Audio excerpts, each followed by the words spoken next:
Okay, well, today we are joined by a new guest that we're very happy to have here, Avelino. Nice to have you here with us. Could you perhaps introduce yourself? Okay, thank you for this opportunity. My name is Avelino. I am a teacher of English. I've been teaching English for almost 5 years professionally and some 7 and 8 years non-professionally. I'm also a student of English and literature here at University in Angola. So I appreciate talking to the native speakers, and it's a great honor to be holding on your live today, Professor Bryden.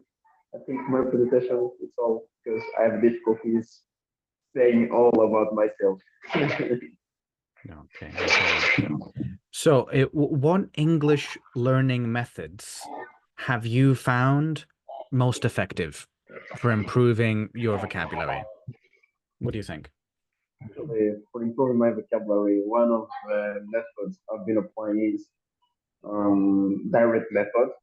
Helps me much to tackle straightforward to the point, and as well CLT, that is communicative language teaching. I really like this approach because it exposes myself to words, the words I feel unknown, and it captured my attention to grasp the words I needed to know, looking at the dictionary, sometimes looking at glossaries to check the meaning. And I think these two methods have been helping me a lot to improve my vocabulary.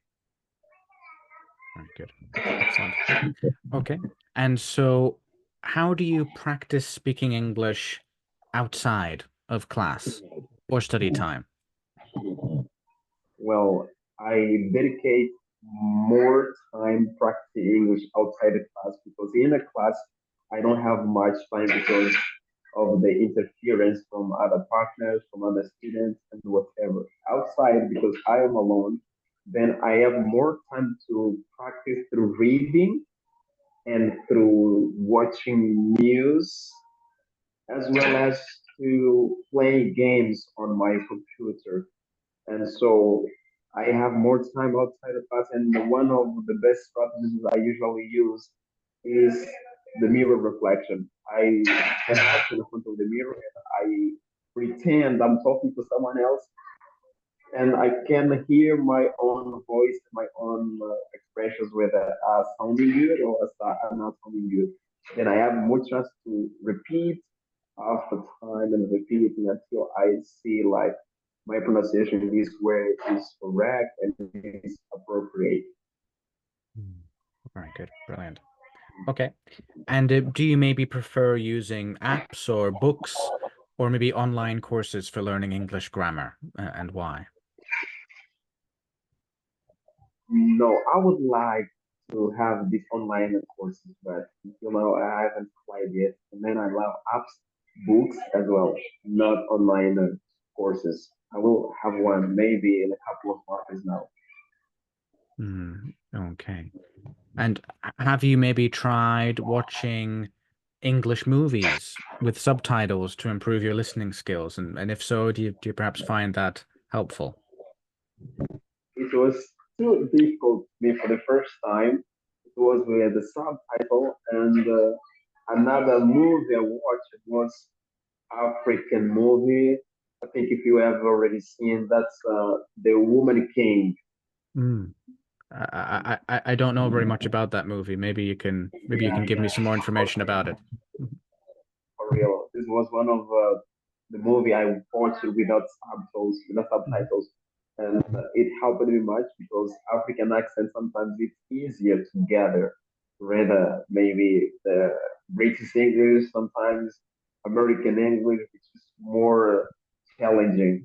And this movie talks about the ancestors of some African leaders, African countries, and I could gather some new vocabulary. I mean, and those vocabulary, however, has to do with the historical language. Then I had to sometimes overall look at the dictionaries to get the meaning. And it's sometimes good. I give myself this challenging to see the movies with or without subtitles, but in English simply. I see. Fantastic. Okay. And so furthermore then, yes. So when you're learning English, do you focus more on reading, writing, speaking, or listening? And why? Thank you very much for this brilliant question. Actually, I love reading a lot. I may read 15 pages a day, and along the week, I may finish one book if I'm really willing, because reading helps me much knowing words. And whenever I'm reading, I take notes in some way so that later on I can go to the dictionary, I can go to the website to check the meaning, check the synonyms, and I read aloud. This reading aloud automatically we also emphasize on practicing my speaking skill, because when I read I have to pronounce well the words. When I read I have to make sure that I am listening to what I am emitting through my mouth. And so I like reading and I like speaking. Listening not so much because I'm really selective. Though with my classmates, I have to respect that they have different kind of pronunciation, different accents, and this is natural. That's why listening not much well, because I have to select people to whom I prefer listening to.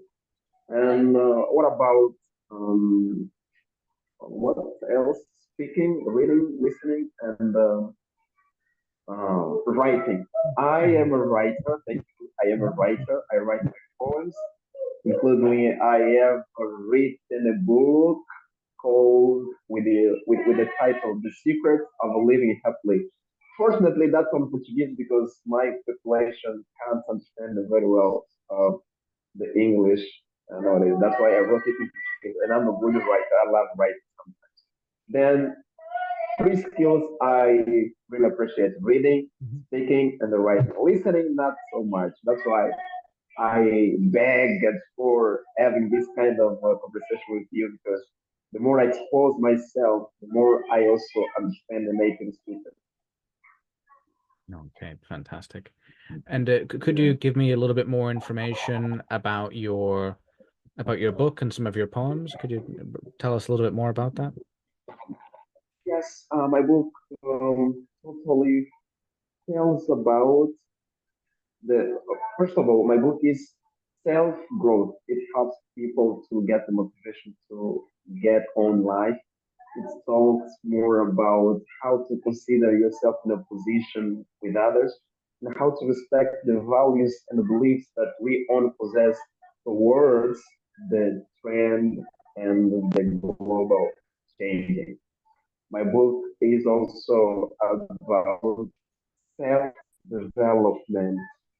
I speak more to those people who have been thinking like the world has no role in the world has no kind of way out. The world is totally closed due to the problems people have been facing.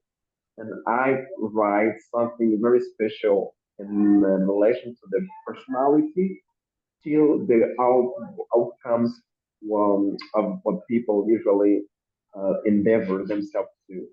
And then this book was written in the period of 2022 and was published in 2023. I sold more than 120 copies, and I'm planning maybe to have free time to dedicate more on the second book writing. However, here in Angola, writing a book is totally challenging and really difficult because your audience is made up maybe of 40 or 50% of people who love reading. And however, some friends only buy to acknowledge your work, only buy to respect your talent. And this is what makes me feeling like lazy sometimes. And I'm trying to see and look forward to write other issues in English. I see. So what are your plans for the future? You mentioned there you have a second book coming up. What are your plans with this book? And my plan with this book is to help those. I mean, I can't escape from the perspective which people have been telling. People complain for everything. People complain about everything, and even me living in the same places with them, I can't be one more member trying to get in this role. I have to be different. I have to have different ideas. I have to be different opinions from this, so I can help at least the few of them to look the way I also look at the world. And my future book, I hope it can help people in understanding methods related to life, success, and also to acknowledge ourselves with the wisdom. People have difficulties on understanding things easily because of the filters they put in their mind, because of the labels they already construct in their mind. And I have to help in the future book, God helps to awaken this slab dragon inside those people. Mm, I see. All right. Thank you very much indeed for your comments there. I have a few additional questions regarding our previous discussion topic of learning English. So, how do you balance learning English grammar rules and practicing speaking fluency? Uh, Actually, this TGB, I think, this translation grammar based is somewhat um, limited because whenever we focus on the grammar aspects, we also focus on the rules, and language is not made totally on the rules because you will have always balance whenever you are going to speak something. You have to think immediately to the rules which construct the sentences. You will immediately think on the rules which can engross your speech. Now, when we speak without rule, however, some words will look odd, will look awkward, but it's better. At least we get the meaning. And the speaking can also give us some background knowledge for us to go beyond, not caring much about the rules because we tend to perform ourselves and we have to understand other people to whom we communicate. Then grammar used to be an like a barrier, like a boundary, which cannot help us